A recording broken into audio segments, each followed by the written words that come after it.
Hello! Hello! I'm Kelly. And I'm Adam. Welcome to I Love You But, where we talk about common relationship issues. And our advice on how to deal. While we drink wine. And that we are drinking wine. Nom nom nom nom nom nom.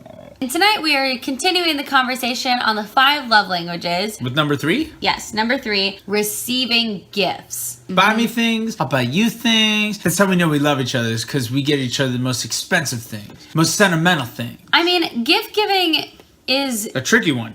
something that happens in pretty much every culture when it surrounds love and marriage. Like, I can't think of a culture or society that doesn't associate gift giving with that. Can you? I cannot. No. No. No, I don't know. No.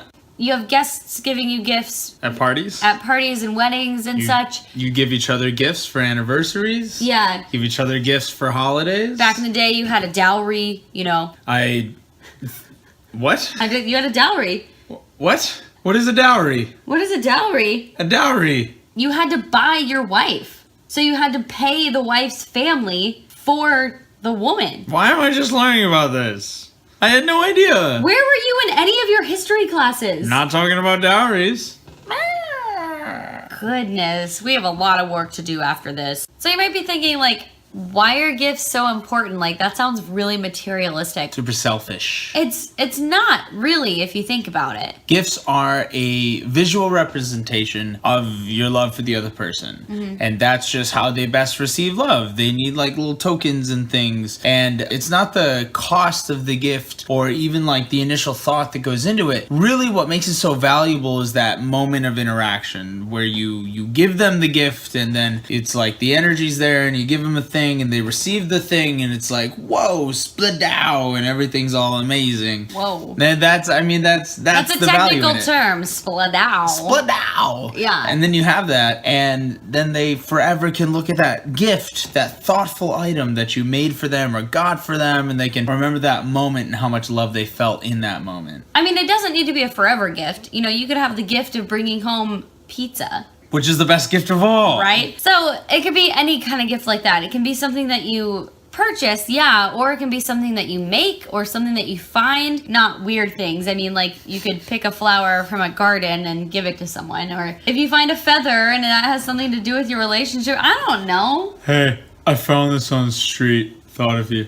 You know what I mean? I know what you mean. I mean, symbols have emotional value. Like, I mean, I look at this glass and I'm like, yeah, it says drink up, bitches, but like, my best friend got this for me. So like, every time I see it, I go, oh, my best friend got this for me. It means that she likes me and she loves me. You know, that's a symbol of love. And That's it's not the something point. that I think about a lot because my top love languages don't include receiving gifts. I mean, I like receiving gifts. Like, They're fun. it's great. It's wonderful. Who doesn't? But like, I do see this and I go, oh, It's cool. that's nice. Yeah. It's the same thing I do when I look at the t-shirts that you got me for my Christmas and then my birthday. And I just look at them and I go, well, these are immediately my 2 favorite t-shirts because they make me excited because she got them for me. And that's what makes me excited. The visual representation is everything. So if receiving gifts is your love language, you place a lot of emotional value on the gifts you receive because they're symbols of love. Or if it's your partner's love language. If they're like, why aren't you getting me gifts? It's not because they're selfish. It's because they see it as a symbol. But it might be because they're selfish. But probably not. But probably not. They No. probably need those little tokens and whatnot. And they don't have to cost money. It's not like they're trying to get you an arm and a leg, you know, to afford them as your significant. You can make them stuff, which is my preferred method of gift giving. Is it?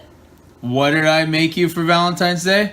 Oh. I made you an amazing vegan cookbook. Took me the whole day. That was really sweet. It was really great. I like making homemade things. Do you? Do you remember the thing that I made for our anniversary that's hanging right over there on our wall? Yes, I see it. I Yes. printed out all Love of it. our lyrics from all these love songs that we really like. And they're not even love songs, just Songs.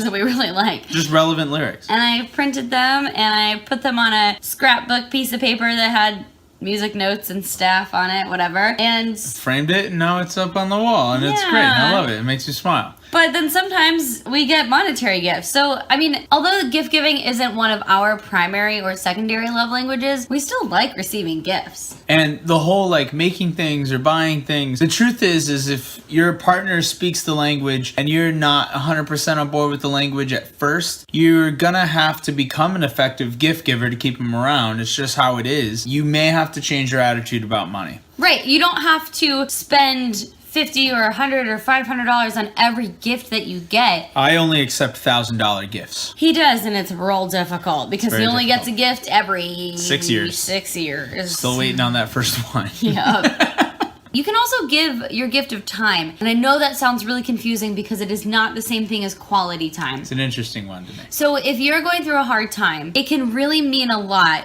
if your partner is there for you, right? 100%. And that is the gift of time. It's not necessarily quality time. So it is different. I would say that it is pretty circumstantial. Yeah. So you can't just give the gift of time because that... For no reason. Yeah, that on a daily basis is kind of strange. I'm being like, oh, my presence is my gift to you. Well, I mean, let's be honest. I mean, yours is. Yes. Words of affirmation. Ooh, pet me.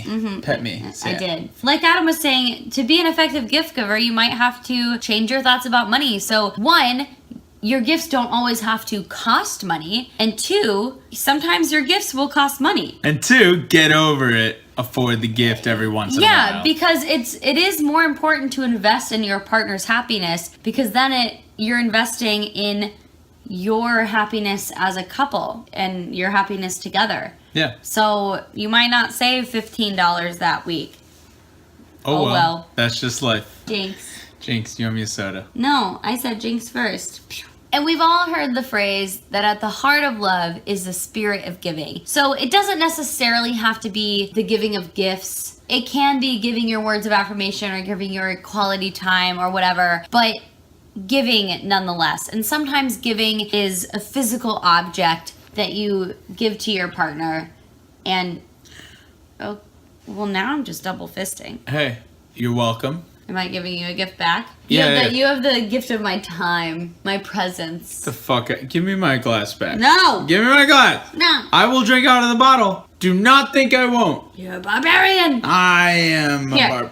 That was my gift to you. Thank you. Giving you your gift back. Hey, this was a pretty cost-neutral gift, you know? I gave it to you, you gave it right back to me. End of story. I feel fulfilled in my love tank. So, for some people, the worth of the gift has nothing to do with monetary value and everything to do with love. Oh. They look at a gift and they see love. They receive the gift, they feel love. It doesn't matter how much it costs. It doesn't even truly matter how much time you put into it. It's about being thoughtful and giving the gift. Being thoughtful, you can have one thought, and that's thoughtful. Or you can spend weeks trying to figure out the perfect gift. So being thoughtful, there's no certain amount of time that goes along with that. So if your partner has the primary or secondary love language of receiving gifts, you might want to keep a gift idea notebook or list going on. Because if their primary love language is receiving gifts, that's a lot of gifts. I mean, you don't have to get one every day or even every week, but like, you know, pretty consistently you would have to do it if that's one of their love languages. Things that you can think about are things that you can buy. Maybe they have a favorite Etsy shop, like, I don't know. Or things that they like from Trader Joe's. We do that a lot. Well, yeah, we do that a lot. Yeah. Yeah. I get you chocolate and you get me breakfast food. Yep, that's what happens. It's the best. And you can keep a list of things to make. Like you can make cards. I made Adam a little booklet one time of like a coupon booklet or that frame, or he made me that cookbook. Like it was super sweet. Or the things, I don't know if you could keep a list of things that you find. Sure you can. I mean, I you feel find like a thing, you write it down. I feel like that's a spontaneous thing. Like if you're on a run and you see a rock and you're like, oh, Kelly would like that. You then realize that Kelly has a very strange taste in items that she likes to keep around the home. Or you realize that Kelly's had a rock collection since she was 4. Have you? I don't know that about you. I do. I just learned something about you. That's cool. I've never seen your rock collection. You have to show me sometime. Okay. Also, if your primary love language is receiving gifts and your partner is struggling to give you gifts and to keep your love tank full, give them ideas. Like, it doesn't need to be this game of like, oh, well, you didn't know what to get me, so you obviously don't love me. Help your partner out. you know? Extend the olive tree. Acknowledge that they might have a difficult time with it if they aren't particularly gift oriented. So Because someone might not speak your love language as well as you do. that's life. This has been I Love You, but we need to talk about receiving gifts as part of the 5 love languages of Gary Chapman. The third installment of the 5 love languages of Gary Chapman. Next week we will be talking about acts of service. Ooh, good one, good one, good one. Her favorite, my least favorite. Oh gosh. Like, comment, subscribe. Let us know if you have any questions. We'd love to get back to you on it. We'll see you next week. Have a wonderful rest of your evening.